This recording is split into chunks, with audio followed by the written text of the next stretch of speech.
Hello, everyone. Welcome to Queerly Recommended, the podcast where we recommend queer books, films, TV shows, and more. I'm Chris Bryant, a contemporary romance writer for Bold Strokes Books, and this week I'm recommending a recently released film.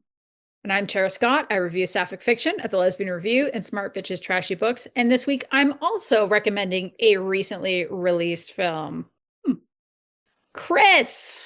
Yes! It's a special day today. It is. By which I mean the day that this episode is dropping and not the day that we are recording.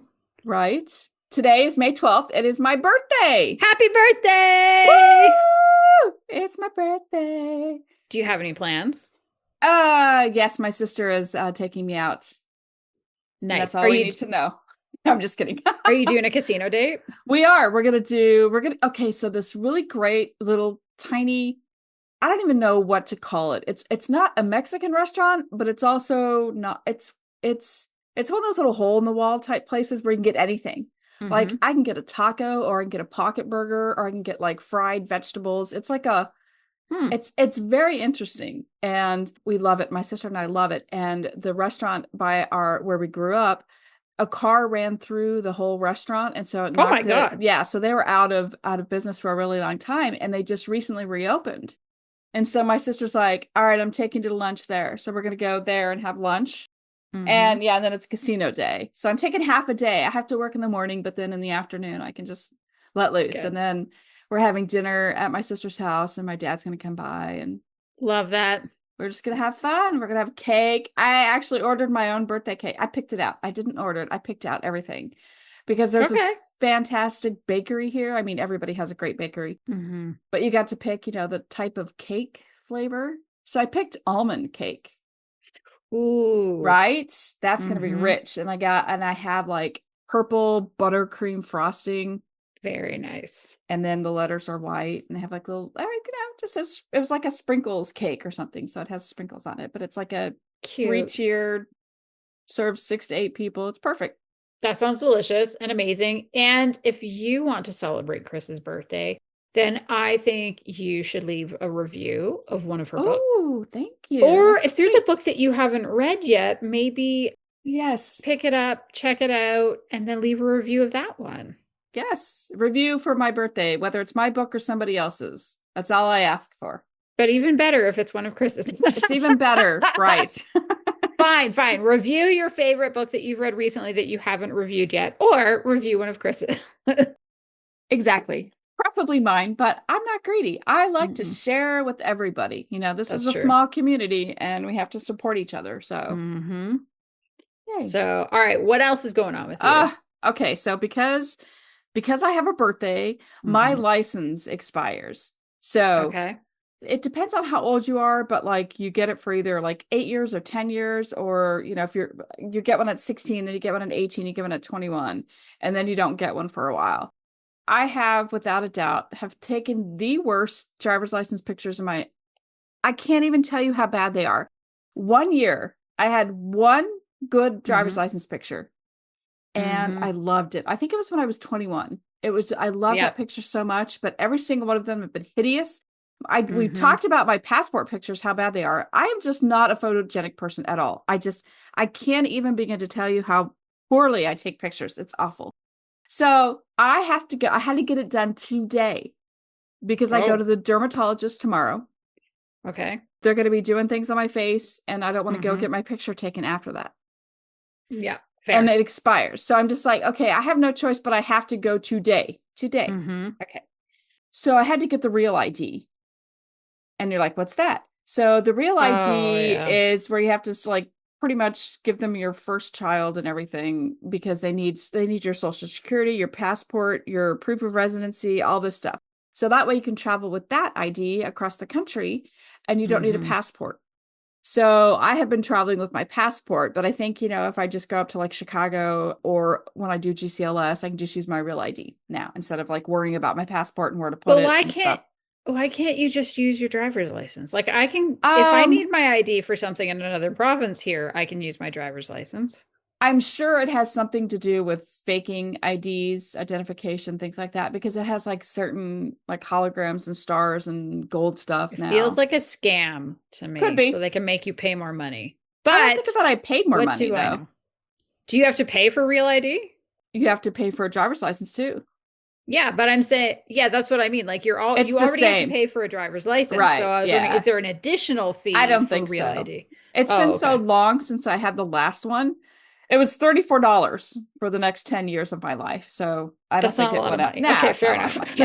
Yeah. So yeah, I don't know. So anyway, so she's like, okay, smile, which is weird because most people don't smile in pictures. So I'm like, all right, I'll smile.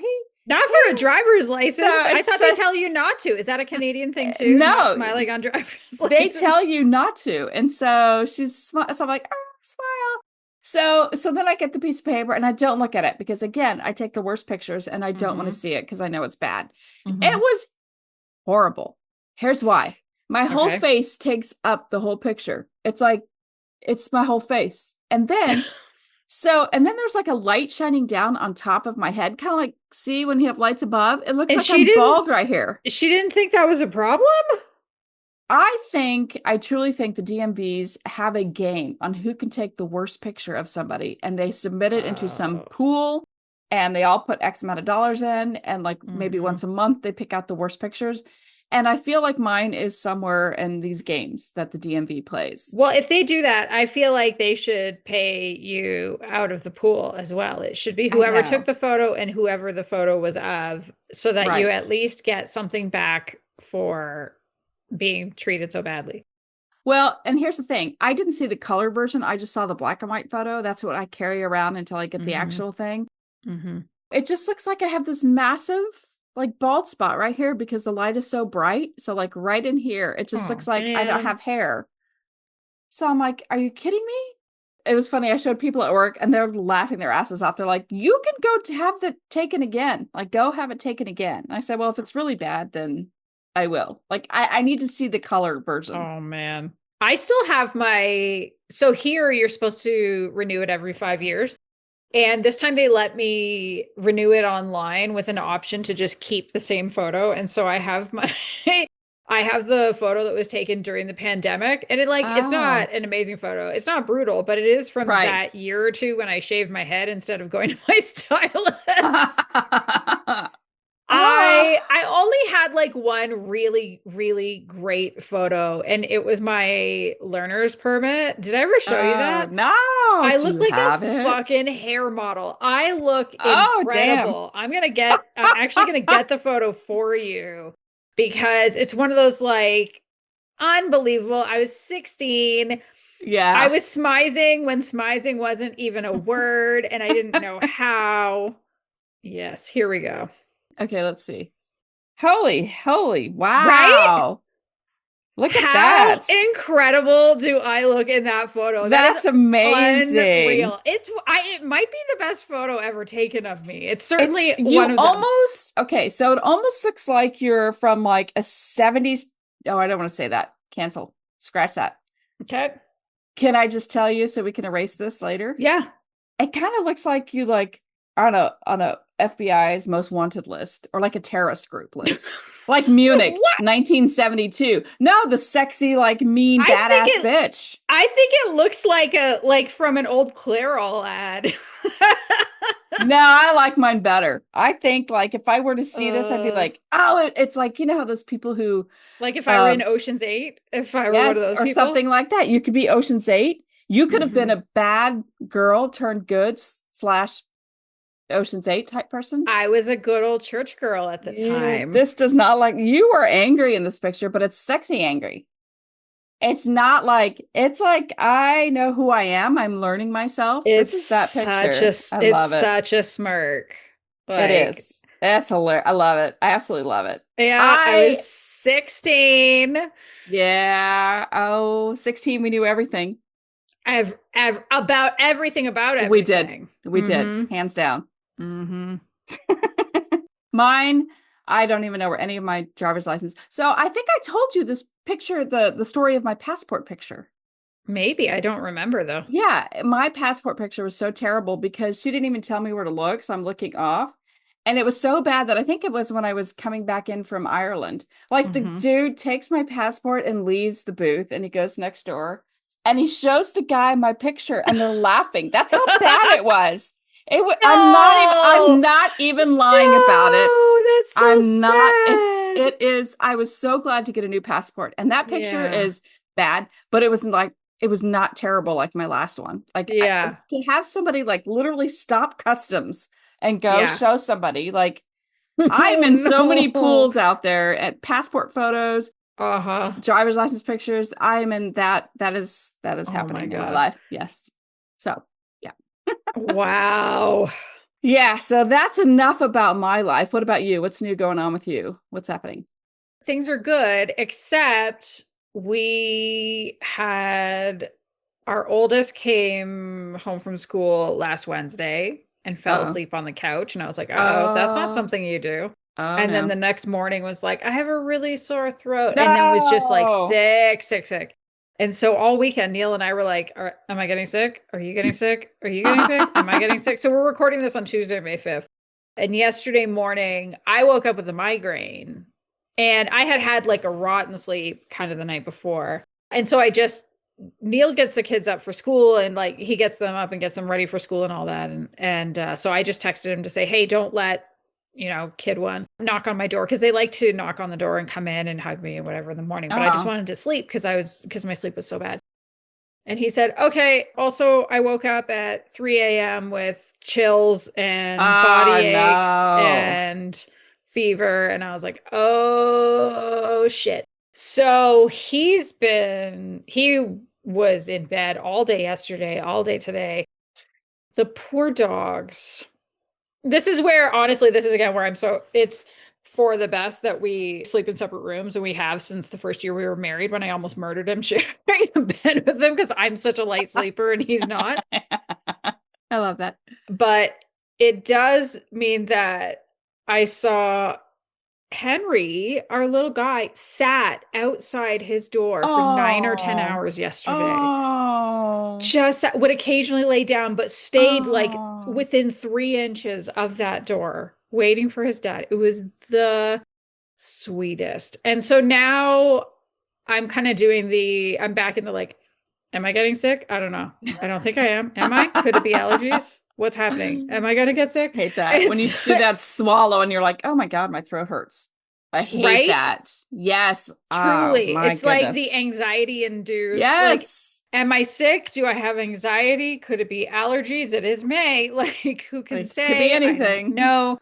So crossing all my fingers and toes, and when I'm deciding what to do next at work, the last 2 days has just been like, okay, what do I want to make sure I get done in case I have to take Right. 3 days off? Because like watching the two of them, it does not appear to be the kind of virus that you can work through Yeah, because you're no. going to No sleep all thanks. day. Mm. So I filled out my self evaluation for my performance review yesterday to make sure that got done. Oh. That's so weird to me. Self evaluations, I hate them. Yeah, I don't know if I've had to do them at every that's so weird. job, but I've had to do them for the last decade for sure. I don't remember jobs before that. They don't, Yeah. yeah. I work for a small company. We don't have to do that. Thank God. I mean, Oh, I nice. don't, No, no, I no. no. So I lead a small team. I have two people who report to me that are awesome. And so I have to evaluate myself. I have to do the two of them, of course, and I have Mhm. to evaluate my boss. Damn. Hmm. So I got to do four.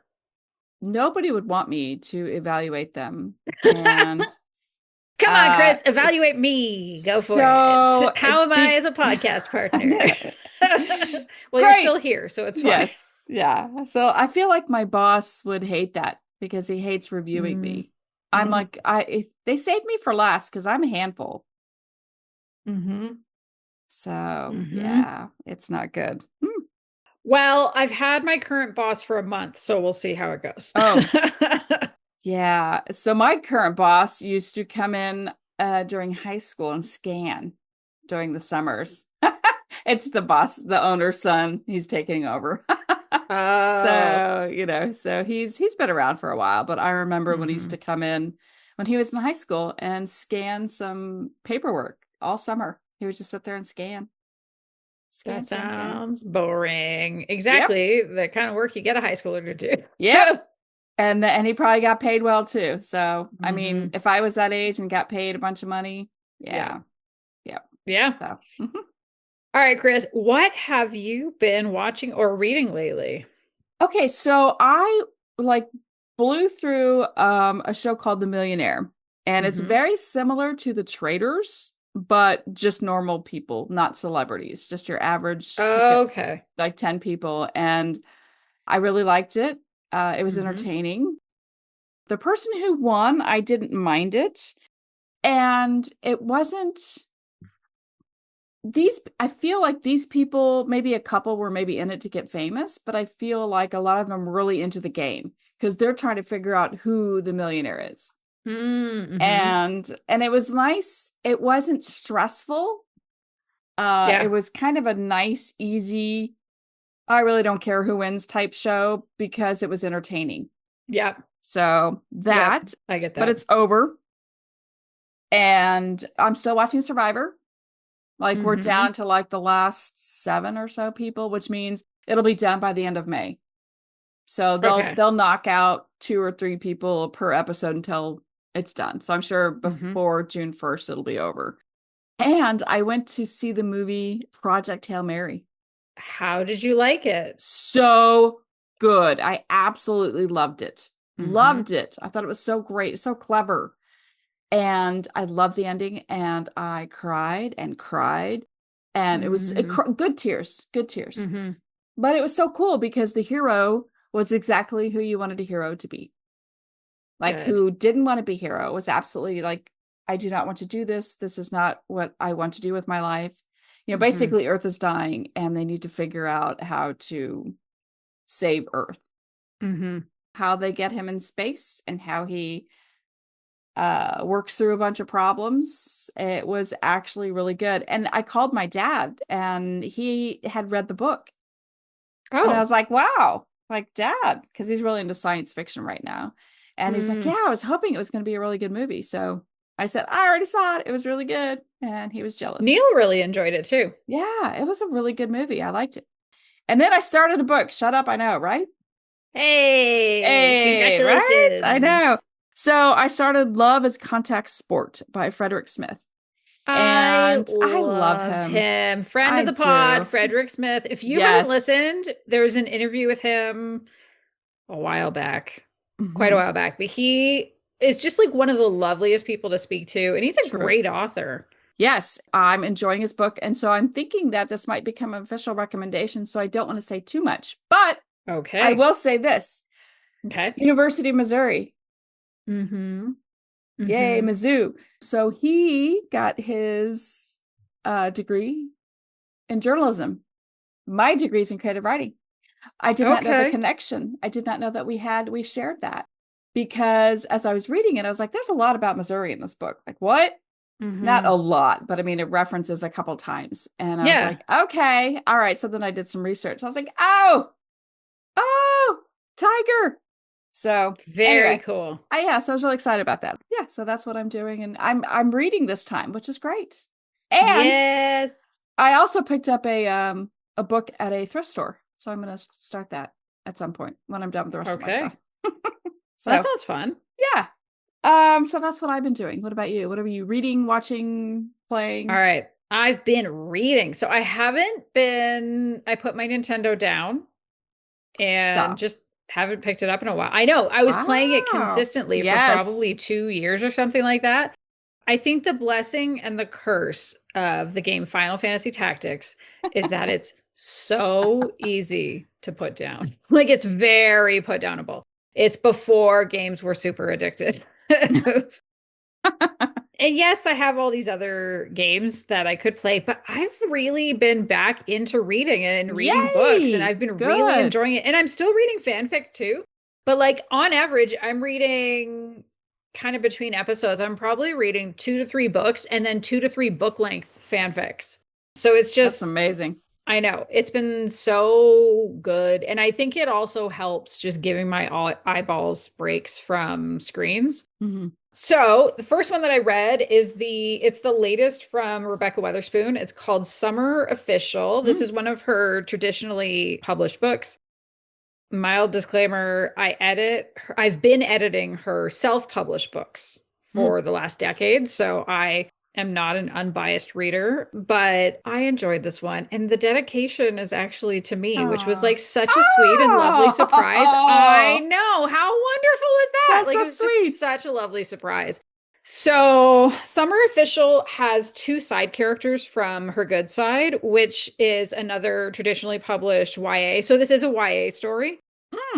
And so in that book, it had a boy and a girl get together. And in this book, it's their best friends. So Sailor and Heaven, they're both biracial. They're very, very different from each other. So Sailor I believe, has a black dad and a white mom.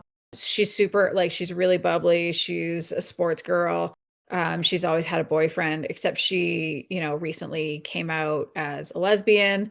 She's going to basketball camp. Like she's kind of excited. Heaven, she's an artist. She's very grumpy. She's a little bit, all black wardrobe, skater girl, wants to be a tattoo artist when she's a little bit older, which is exciting. And so Jacob, her best friend, who's from the first book, his parents own a tattoo shop and they've kind of agreed to mentor her and do the apprentice thing.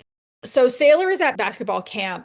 And her mom puts out a viral video because her mom is an influencer online. And she's one of those family influencers. So all of her content is about the family and has been, some of those ones where it's like white mom with black kids and we're going to do their hair and we're going to do all these things. Right. But she does this like 10 minutes crying video about her daughter recently coming out to her as a lesbian. No warning. And this is all like part of the setup. And so it's like, I'm giving you a little more than what's in the blurb, but I think it just like, it sets it up so well.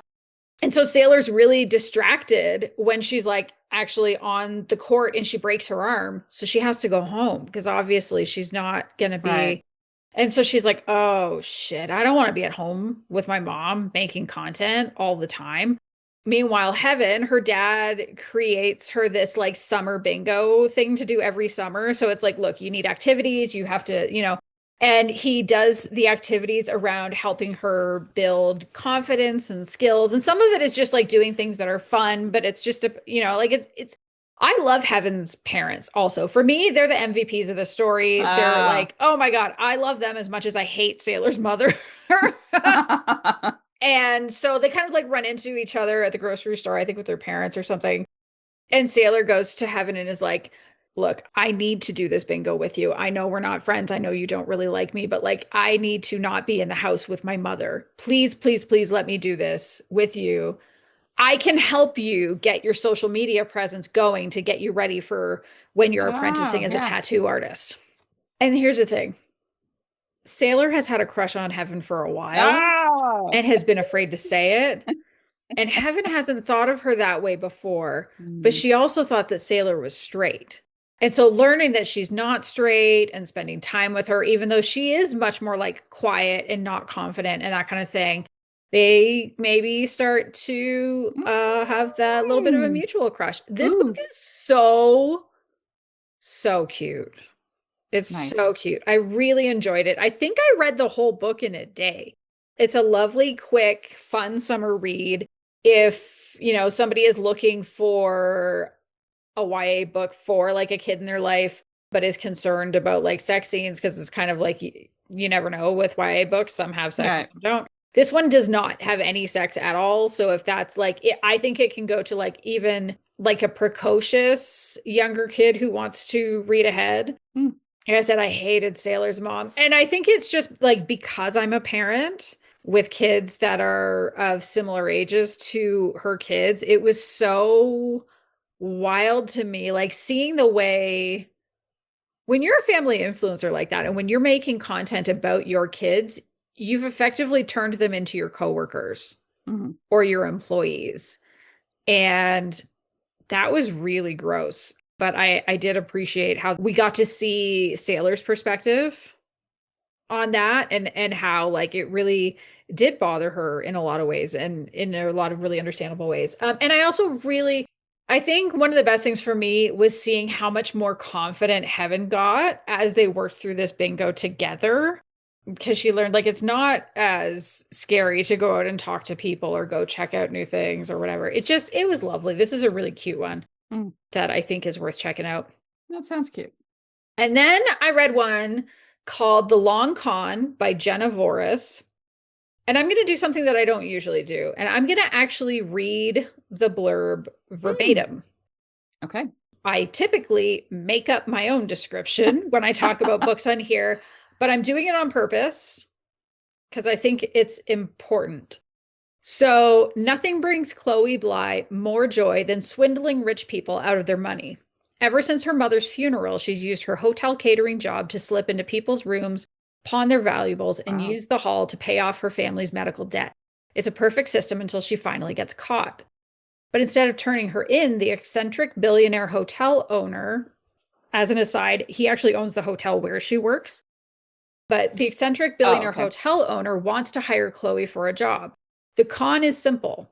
Infiltrate his rival's new luxury hotel, pure opulence from its lavish suites to its guests' attire accessible only via yacht. Oh. Steal back his missing Hotel Excellence Award and get away clean. At stake, enough money to offer Chloe a way out of debt, out of Miami, and away from her problems forever. And this is the part why I wanted to read it verbatim. The only problem is that Chloe won't be working alone. Instead, she must team up with Harper Parisi, the disgustingly wealthy, frustratingly gorgeous con woman who's been crashing Chloe's jobs all year. Suspicious about why Harper would risk it all for the billionaire's scheme, Chloe doesn't trust her or the complicated feelings she sparks. With time running out and millions of dollars on the line, Chloe must get in and out without letting her emotions sabotage her chances of getting rich or getting even. So I enjoyed this one a lot. It's not my usual fare, but I went to Goodreads and I noticed the reviews are very, very mixed on this one. And I think it's because the blurb makes it sound like a romance. Especially that last paragraph about Chloe and Harper. Like, it sounds like it's an enemies to lovers romance. Right. It does. This book is not a romance novel. It's a heist thriller. And so I also saw people were commenting about how like the characters don't change. They don't have big character arcs. And again, I think that comes down to, if you think you're reading a romance novel, I can't think of many or any where at least one of the characters doesn't have a massive shift in who they are from the beginning to who they are at the end, because romance novels, they always end up having some kind of transformation for at least one of the characters. But again, if it's a heist thriller, it's about, do they pull off the heist or not?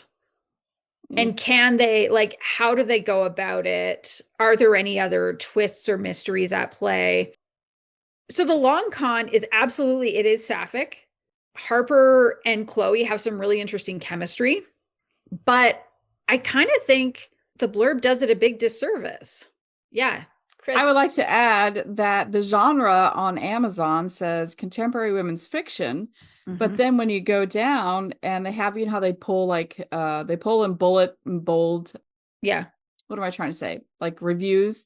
Yeah. And this one here, so this one says 2 rival con women team up on a high-stakes heist at Miami's most exclusive new island resort and the sultry slow burn thriller. So the slow burn tells me that that's a romance. Right. So that probably needs to be edited then. I will say. Is there any smooching? Yes. Oh, well, okay. Okay. The ending is open to interpretation. I choose to read it in an optimistic way. Okay. For the two of them, but it is very open to interpretation. And so I just think, honestly, I think it's a bit of a shame that the blurb makes it sound like a romance novel when, for what it is, like, I actually think it's a really fun book. Like, it's a super fun, super interesting, really quick read. Again, like, I couldn't put it down. Just, if you're going to read it, don't expect it to be a typical romance novel because it's absolutely not. Women's fiction. Women's fiction. Women's fiction. And then the other book that I've started, this one is a historical romance. It's called The Duke by Anna Cowan. This one was released quite recently. The interesting thing with this one is that, so it's set during the time of the French Revolution with a little bit, like the first chapter is set in Paris. The rest of it, I believe, is all going to be in England. But the idea is that women can be dukes too, and they can marry other women. Why not? Yeah. Okay. Why not? So Kate is the Duke of Howard. Everybody knows her as this like terrible autocrat. Don't cross her. She's horrible. She's there in that sort of first chapter in France. She stops in to visit a friend who she knows is about to go to the guillotine. Ah. Yeah. Well, I mean, it's the French Revolution, right? Lots of people went to the guillotine. And unfortunately, so did this guy. But she's there looking for a letter that she sent him when she was, I don't know, 12 or something, where she admits to having committed treason when she was a kid. So she's there thinking like, I have to get this letter and then it'll be okay. And the chapter is mostly told, it actually starts out from the perspective of the other woman whose name is Celine, and she is his courtesan, and she's very beautiful, and she's kind of at the like top of the game as a courtesan. And then somebody tells her there that like, hey, by the way, your dude's going to the guillotine, you're gonna be fucked. And she's like, what? And so she's like, how do I survive? What do I do? What do I do? And that same night, her, what do you call them? Man, I guess, the person that she sort of kind of belongs to. He says, hey, the Duke of Howard's coming next week, and I'm gonna like, I want you to show her a good time. And so she's like, okay, thinking to herself, you're gonna be dead, and what am I gonna do? And so she goes into his office to try to see if there's something that she can find or something that can like help herself survive, and meets the Duke of Howard and is like, oh, he was gonna give me to you. And so they have this like one kind of incredible night. Kate gives her a ring the next morning, leaves. 3 years later, Celine shows up at the Duke's home, not in the best of shape, because it's been a rough 3 years. And she's like, hey, I found a letter about you. You want to see it? And of course, you know, the Duke throws it into the fire, but she has other copies. And so she says, you're going to find me a husband, or I'm going to hand this over. And so that's kind of the like where it goes from there. Kate doesn't really have a choice because she doesn't want to deal with treason. And fair enough. And so I guess they're going to find love along the way somehow. Okay. I'm not super far in this one. Like I'm a few chapters into, basically I've gotten as far as Kate going, fuck, I got to figure this one out. Like she's seeing the letters. She's like, ugh. I think my favorite, I'm going to read you my favorite review for this one. I got to find it. It's a Goodreads review. And I don't know if it's like silly to read somebody else's review, but I just thought it was so fun. And so like, it made me crack up when I read it. And I actually like, I laughed so much that I sent a screenshot to a couple of friends. Cause like, oh my God, this is my favorite review of anything ever. And I think the person who did it is an author themselves. Oh. It's C.L. Clarke, who wrote The Unbroken and some other novels. So this is a review from an author. The Duke is mean and hot in her thighs, in her buckskin breeches, and she's mean and butch and hot. And then says, official blurb that is more coherent and fit to publish in professional venues. Bridgerton with butches, say less. The Duke is everything I want in a historical romance, and it's elegantly woven, it's sexy, it's passionate, and its characters are flawed but deeply human. I absolutely loved it. So I've been excited about this one for a while. So that's what I'm reading. Nice. Right now. But Chris, we're going to do something we've never done before. We're just doing one official recommendation this time. We are sharing it because there is like a big cultural moment for the Yes. queers right now. Yes. Chris, what are we recommending today? We are recommending The Devil Wears Prada 2. Yay! Woo! So I actually wasn't sure if I was even going to watch this one. I No. Well, because I think we've No. talked about it possibly even recently. I think we talked about it on either on the episode or before or after recording one when we chat. Ah. Because I hadn't seen the first film in many years. I didn't see it in the theater, but I would have seen it probably on rental like shortly after it came out Mm-hmm. because it came out in 2006 and I didn't like it. And That's interesting. I didn't And really you're like, you know. read the fanfic all the time now. So here's the thing. I started the same way a lot of other people started. The first of the fanfic, because yeah, you're right. That's my main fandom and has been for about a decade. Yeah, And years. it started with Truth and Measure by Telenu, who went on to publish it as original fiction under Rosalind Sinclair, Mm-hmm. which of course, I've gushed about at length in previous episodes. Yes, this I But know.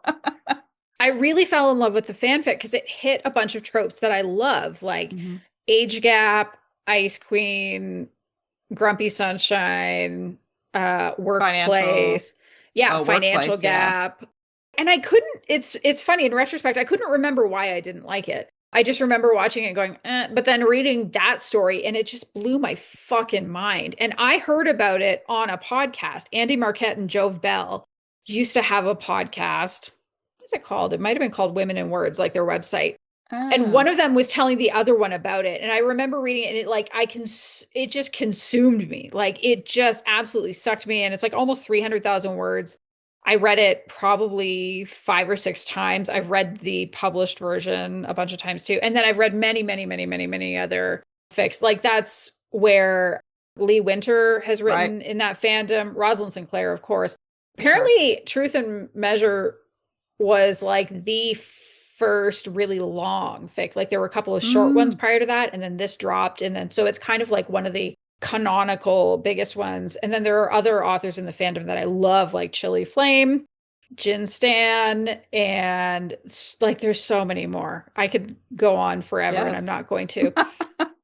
But I was talking to one of my coworkers who is also a big fanfic and fandom person. She's not in this particular fandom, but she's like, but like you've got to watch it, right? Like, are you gonna watch it? And I was like, I don't know. Like, I'm so.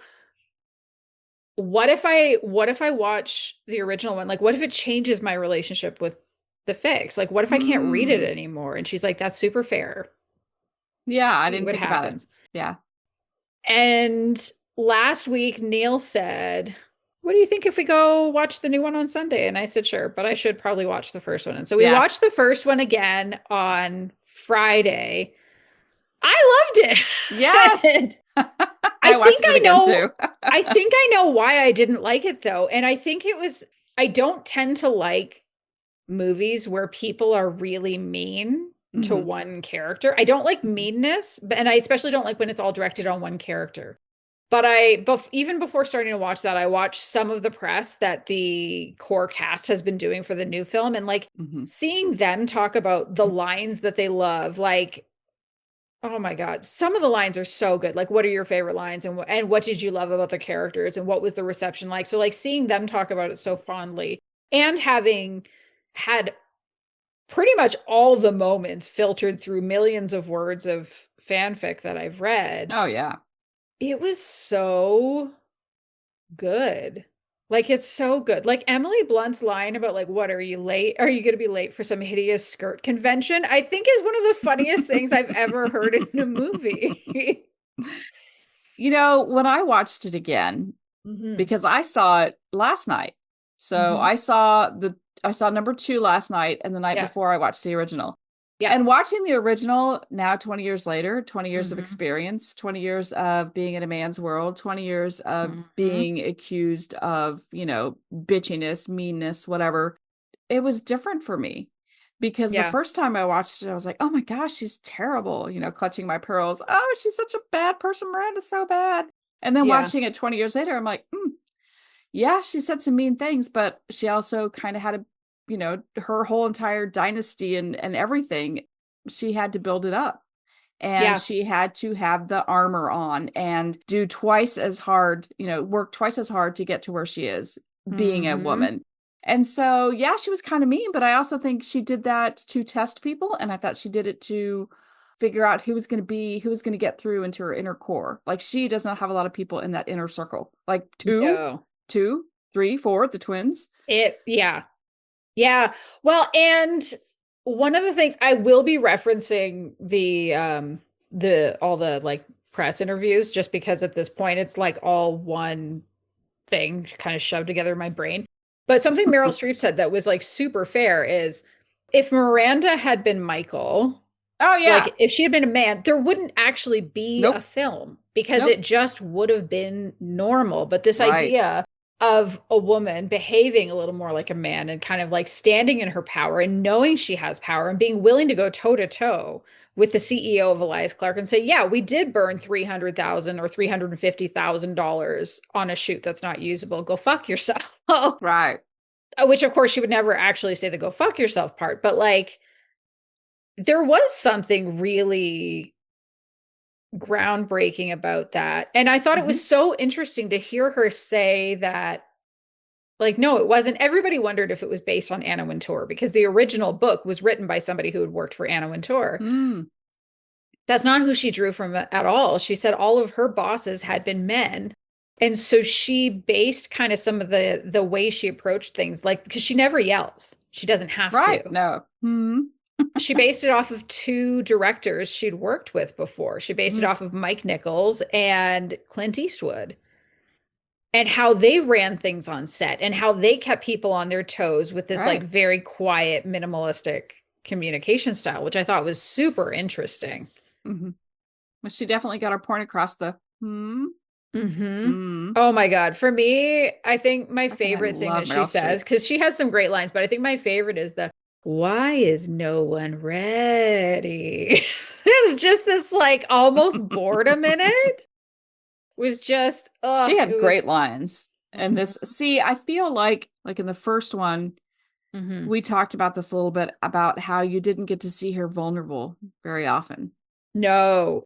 Like one Yeah. time and then maybe two. I think we figured that out Yes, it's ish. like really the main for me the main place is when she's in Paris. She's found out her husband has asked for a divorce and she's sitting there, she's in a bathrobe, she has no makeup on Mhm.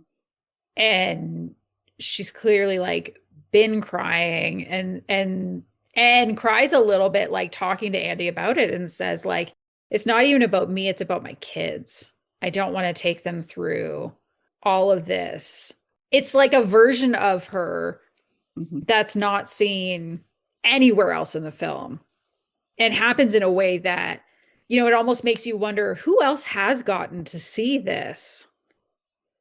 Maybe Nigel at some Maybe. point. Yeah. I was thinking Maybe. that, yeah. I, Nigel. We're going to have to talk about Nigel. Oh my But God. He's wonderful in that one. What was it? Something like, be nice or I'm going to feed you to the model. yeah. So Nigel had some great lines in both movies. Yes. Well, should we talk a little bit about the new movie and what it's about? Oh, yes. I'm so sorry. I'm jumping ahead. I'm all excited because I have so That's many, I have okay. thoughts. I have thoughts and I know. feelings. So And yes. the new film happens, so it's 20 years later. Mhm. Andy has had great success. The first when the first movie ends, she's thrown her phone into the fountain. Right. She does not want to be like Miranda. She's going to do her own thing. And so she's gone off and she's had a lot of adventures as a journalist. But, the media landscape and especially journalism, like it's been absolutely decimated by digitization and the push for Mm-hmm. profits over truth. And so it opens with her being like losing her job as she's receiving an An award, which award is for it. There was a piece in Vulture, I think, that talked about how for a lot of journalists watching that particular scene like was almost giving them heart palpitations because I'm it sure. just feels very real. And so while kind of at the same time that that's happening, Runway, it's still around. It's mostly a digital brand at this point, while it still prints, magazines. That's not where they make their money anymore. Mhm. They're in trouble because they ran a fluff piece on an exploitative fast fashion brand. And so Elias Clark's CEO, Irv Ravitz, he's still around. He's still a bit of a bastard, but he hires Andy Sachs to come in, become their features editor, and turn around the reputation. So it all kind of goes from there. I don't really want to get into too Right. much more than that of the plot, but I just thought it was such a good, smart follow up. And Mhm. also, interestingly, even though the novel does have sequels, it's not based on that at all. It's a totally original Oh, story. nice. It's the same screenwriter. And she basically said, like, well, what would happen 20 years later? Look at what's happening. Like, Right. what's happened with digital transformation to these media properties. And you can even see it. Like, if you go to the Vogue YouTube channel, it's like, it's not just about fashion Mm. anymore. How do you drive, likes and subscribes and views and all those things? So there's numbers that go up. So this one has, so it had the same screenwriter, has the same director, has a lot of the same crew. Like one of the people Right. from costuming, the cinematographer worked on it. There's a lot of other people. And so for me, I don't know if you felt this way, but to me, it did actually feel like a natural continuation. These Oh, are yeah. these same characters 20 years later. And watching it back to back really helped. Watching the first Mm-hmm. one and then 24 hours later watching the second one. Yes. The nostalgia, even though it was 24 hours for me, it still hit me hard. It was great. Oh, Yeah, I know. I know. Can we talk about Well, the cast? Can we yes, talk about the cast? yes, So we know go. the four core. Core Yes, four? Four core. yes. Core four. Core Core four. four. Yep. um, but here's the deal. So not only do we have those Hmm. back, we also have so many new faces in this, but everybody knows them, like Lucy Liu, Kenneth Hmm. Branagh. Even, I mean, we can talk about some Justin of the Theroux is people. in Yeah, it. right. And Eh, there's a lot of cameos too. It was I interesting again loved seeing it. them in the press, like they were talking about how they couldn't, when they were doing the original, they Oh, actually couldn't get designers to work with them for the most part because everybody was a little afraid of like, well, what if this is going to be like bashing Anna oh, Wintour? yeah. And because Anna Wintour had so much power, and obviously she still does. But that wasn't what it was about. It was not a takedown of her at all. She actually liked the film. And so now, like, Donatella Versace is in it, and Marc Hmm. Jacobs is in it. Hmm. Celebrity stylist Law Roach, who has styled Anne Hathaway in the past, he's in it. They had like John Batiste and his wife Salika Joy. Like just that. Ah. There's a party at one point. Lady Gaga is in it. Hmm. Jenna Bush Hager is in it. Like Heidi Kara Klum. Swisher. I mean, there's a ton. So me being from the Midwest, I know Mm-hmm. nothing about fashion. It's not in my life. I wear black. Mm-hmm. That's where I'm at. But I it was so much fun to recognize people in a flash. Like, so Mm-hmm. there's this one kid. I have been following him on TikTok, and I don't know for how long I've been following him. His name is Callum Harper, and I think it was kind of like he was in high school, and he wanted to be a model, very thin, red Mm. hair. And I guess people were like, no way, you're not going to be a model. And he actually started becoming a model. He got his first modeling. And like this, I Oh feel my like I was God. on this whole trip with him. And Mm-hmm. I saw him in it. I was like, oh my goodness, there he is. Like for Fun. just a second, I was like, I've been following this kid for years, just to see Mm-hmm. it, in this movie. And Heidi Klum was in there. And Yes. can I tell you my Heidi Klum story? Yes. I mean, I Please don't have a do. personal one, but this is kind of a fun thing. So a Okay. lot of times, because I'm a very shy person, believe it or not, I am Mm-hmm. shy. I don't talk to Mm-hmm. people. One of the questions I like to ask people after I meet them, and we've had a really good, sit down and talk, blah, blah, blah. And this came up when I was in P-Town, and I asked this a friend of mine, I said, who is the most famous person in your phone? Did I tell you this story? No. Okay. And my friend said Heidi Klum. I'm like, shut the fuck up. That's pretty Heidi famous. Klum. I know.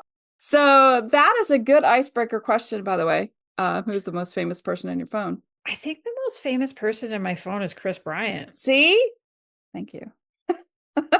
It's also true.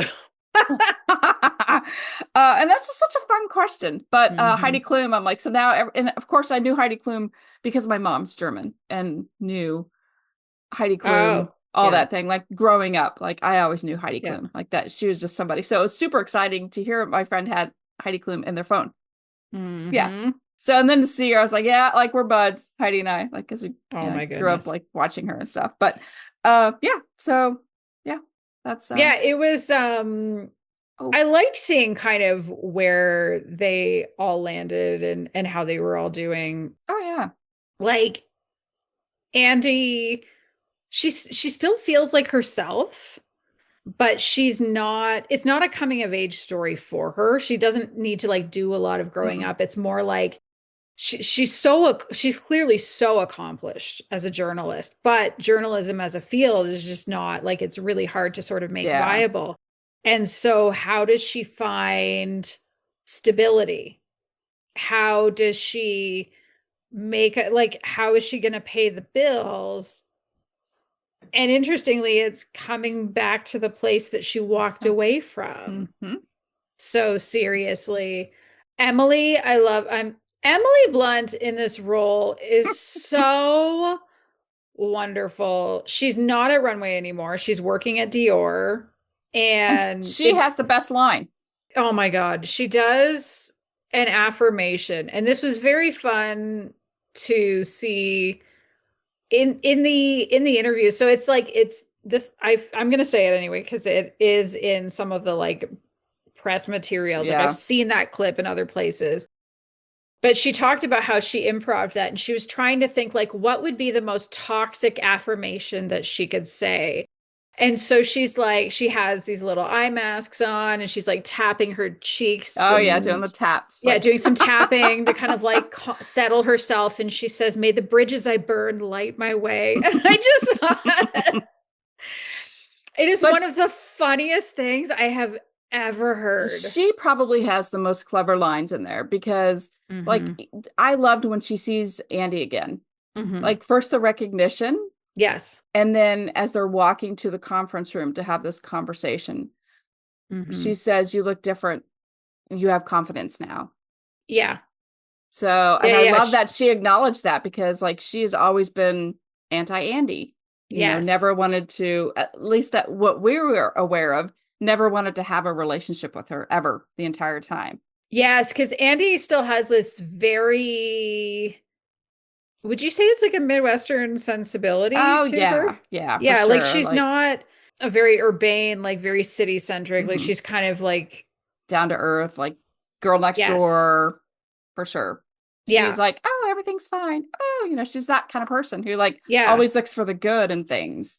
But now in her early 40s, like she's grown up, she's lived in a lot of places, she's reported on some really big things. And so there's not that same level of trying to keep up necessarily. Like there is that real steadiness to her that I liked. Nigel is still at Runway. He's still devoted to Miranda. He's the hero. I love him. And he's still snarky, but it's so funny because his snark is, it's almost loving. Yeah, I don't believe it. When he says it, you're like, oh yeah, sure. Like, you know, he meant it in a loving way. Yeah, like he makes a TJ Maxx reference about her. That was a good one. Yeah. I feel like Miranda is the one who's changed the most. Oh, for sure. For sure. Because in the first film, she is absolutely at the top of her game. She is untouchable. She can do no wrong. But the world has changed. The media landscape has changed. It's not just about curating beauty into a magazine now. It's one of the things that they said that I hadn't kind of put together, but like the iPhone hadn't been released when the first movie came out. You're right. And that changes, like the iPhone came out, I guess, a year later, and it changes everything. Everything, yep. And so now, like trying to keep up, like we're looking at, you know, we're living in an economy where every company needs to grow no matter what. There must always be a number that goes up. It does. It's not just about profitability. we have investors, whether it's private equity, venture capital, or even individual investors, like they just expect that return and they want to squeeze every dollar out. And so you have Miranda who like, she still recognizes beauty and she still has that ability to be the trendsetter, but also that's not what leadership wants from her. And it's like, how do you drive engagement, not just sales? And it's really interesting seeing her. I think some of the reactions I've been seeing, especially because I'm in the Devil Wears Prada fanfic, like the Miranda fanfic Facebook group, and the film is mostly getting a lot of love in there. But I also get the sense that some people don't necessarily love that her power is diminished somewhat, kind of like at that beginning. But when the world changes and the circumstances of why you have power change, it was something that worked well for me. And I thought it made a lot of sense. You know, and also, I don't know how old she is supposed to be. Like, you probably have a better idea of that since you read all the fanfic.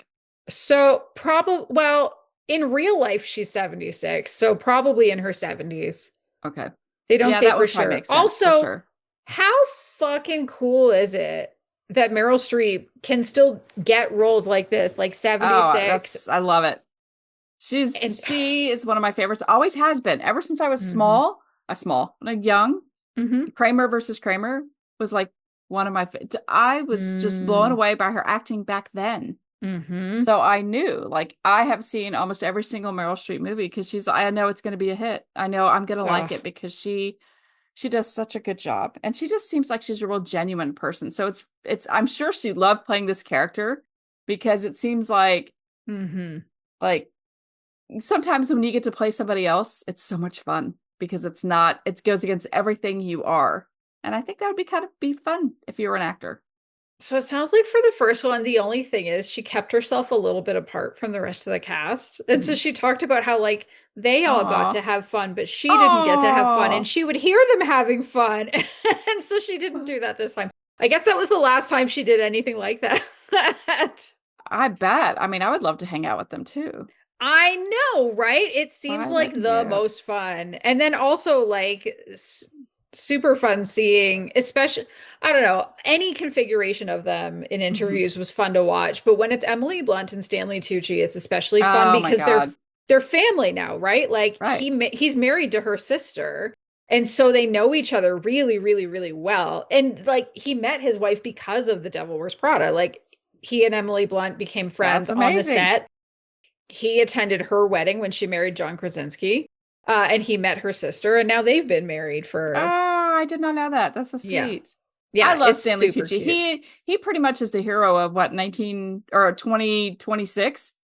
Oh yeah. Oh my God, his Instagram is the best. Well, yeah. Didn't he do the? Come on, help me out. Was it the basketball? Was it? No, it was hockey. The women's hockey team. Wasn't it the women's hockey team? He invited them to a nice dinner because. Yeah, Donald Trump, I don't want to say that. Our president, like, didn't invite, they go, I guess I got to invite the girls. Remember when the men won and he called the locker room? Oh, yeah. And so the women turned him down and Stanley Tucci invited them to dinner. Uncle Stanley, fuck, I love you. This might be a bit of a weird thing to say about this movie, but I think one of the things that I loved about it is that as much as it felt like it was grounded in today, especially with showing that like what's happening to journalism, right? What's happening with the media, how shallow it kind of all is. I also forgot that Donald Trump existed. And that was amazing. Right. For the 2 hours. You're right. Like I forgot about politics, even though politics is it is everything. It was so nice to just escape. And like, are there problems with this movie? Probably. I don't care. I do not care. Whatever they might be. I loved it. And some of the new cast was lovely too. We talked about this a little bit, like Chris and I had like the full version of like what we love, the spoiler full version of this conversation before we started recording, because we both needed to just do a little bit of can you believe this part? I can't believe this part. Yeah. But I was so happy to see Caleb Heron in the role of Charlie, who is Miranda's second assistant. because he's like a gay fat guy who grew up poor in rural Missouri. And this was, Hey. he's talked about how like this movie was so important to him growing up. And it's hard to imagine like any fat characters in the 2006 version. So like to have somebody, and like he's styled beautifully in it. He looks Mhm. amazing. He has a couple really funny lines, and I just like I love his podcast So True, and I enjoyed his stand-up special. And so I was thrilled to see him there. And I Well, loved, oh my goodness, the what's her name? Amari, the first assistant yeah, who that's what I was going to bring up. Yeah. Oh gosh, what is her name? Simone Simone's, Ashley. yeah. She's in Bridgerton. Bridgerton. She's Woo! one of the leads in Bridgerton. So it was Amazing. fantastic. Yeah. I just love seeing all the different, like, so many people came together in this movie. So many people you can identify Yes. in both fashion and movies and TV. And like, I Hmm. couldn't keep up. I'm like, isn't that, oh, wait, here's somebody else. Oh, isn't that that person? And oh, Yeah. this is that. How do I know this person? So that was just so much fun for me. Like I said, Yes. I don't know fashion. I don't. No. But you know people. Like if you've Yeah. just from just pop culture and just growing up in the last 25 years, you learn Hmm. people and the important thing. And like we just had the Met Gala the other night too. So Oh it yeah. was so Like, fun to go into. I mean, even though that's a whole controversial thing, but I don't pay attention to that, uh-huh. but it's all over social media too. So you had I need that to and the tell Met and oh, we can't I edit. gotta tell you my favorite Met Oh, Gala meme that I've seen after we stopped recording, because it's actually a tiny spoiler for this film, weirdly enough. It's really? one of those, if you've seen the film and you see the meme, it's one of those like, if you know, you know. Oh, But if I say it here, it'll spoil it for people. So I'll tell you as soon as we finish okay. recording, which will be Exciting. shortly. I just Mm. thought like the clothing was incredible. And I Oh, loved how it oh, continued to tell the story of who these people were. right. And the I loved that at the end, I can say this, at the Hmm. end during the runway, during the show, they had all Hmm. different body sizes. It wasn't just like the Yes. perfect zero, double zero. I say perfect, quote unquote perfect, Hmm. but they had people like average people. They still had, the models, but Yeah. it was nice to see the mix, because Yeah, there was there were real all body sorts of size people. Yeah, I diversity. like that. I really did like Yeah, that. I did too. And the oh man, the other I think the other kind of the last thing I'll say is the budget disparity between this one and the last one Oh yeah. is so like whew, Oh my God, they I know. got money. Yes. They got so much money for this Hmm. one. Oh, good for them. And I think they put it to fabulous use. Right. So like during for the first film, Anne Hathaway is the only one who went to Paris to do any kind of shooting because she had to be there to throw the phone in the fountain. Ah, Meryl Streep didn't go, Stanley Tucci didn't go. So like the that's so stuff funny. that looked like them in Paris was actually them in New York. They all got to go to Milan Oh for yeah. this one. Um, I'm just gonna check and see because I'm curious. Uh how much money it's made so Oh far. yeah. I will say one thing while you're looking that up is Hmm. I liked how they did talk about, or they didn't talk about, they showed social media and the selfies and how important all of that was in Oh this yeah. movie because that is such a big part of our lives now. Whether you're Yes. into it or not, I mean, that's just reality. It is, Whoo! Opening Oh, weekend, it made $233 million wow. worldwide. But what was interesting, one thing I did notice, because I've been avoiding reviews Mm, because it turns out I don't actually care what yeah, other I people don't think either. about this one. No. I loved it so much. I don't want to read other people talk about why they didn't like it. I almost unfollowed somebody on Instagram when they said that Meryl Streep was too frumpy for this role. And then I remembered that no, I generally Shut your like what mouth. this person posts, but it was like, fuck off. She's perfect in it. Go away. But That's there was great. some sort of a critique about how only 12% of attendees were Gen Z. And I was like, who gives a fuck? Right. Like, I don't think this was made for Gen Z. No, it was made for us. This movie Yeah. was made for us. Yeah. So it was just this very strange, it's almost like it's Chris, it's almost like we can't not pick at a film that's made mostly for the women, the gays, and the theys. Like, because it's not centering certain perspectives, but like, Right. how many Gen Zs have like why are we going after them as the main audience for that? It doesn't make sense. It's for so many more people than Yeah. just that. And people showed up. I know, like, there are people in the Facebook group who have already been to see it multiple times. Wow. I mean, it's so good and it covers so many different things. It's not Mm-hmm. just, about this, the devil wears Prada, the devil. It's not about that. There's so many other No. things that are going on in this movie. And I loved it. Like you said, Miranda had such a good character arc. And we got to Mm-hmm. see her and her, like, how do I want to say it? It's not maybe the vulnerable moments of her. She had a lot more in Yeah. this movie. Yes. She was more of a person in this movie. And it wasn't like Mm-hmm. you sympathized, but you were Team Miranda, like this whole movie, I think. Absolutely. I think in the first one, Team Andy. I think in this one, Team Miranda. I mean, I that's I'm gonna go with that. I think I'm team Ah, Mirandy, as yeah, always. And Miranda. honestly, like they each do have Look at you. they each do have love interests in this Right. one, and I didn't mind them. Oh no, I thought they added mm, mm, can I say things? I'll say things. Yeah. Mm, um I liked how Miranda's was established. I felt like Mm-hmm.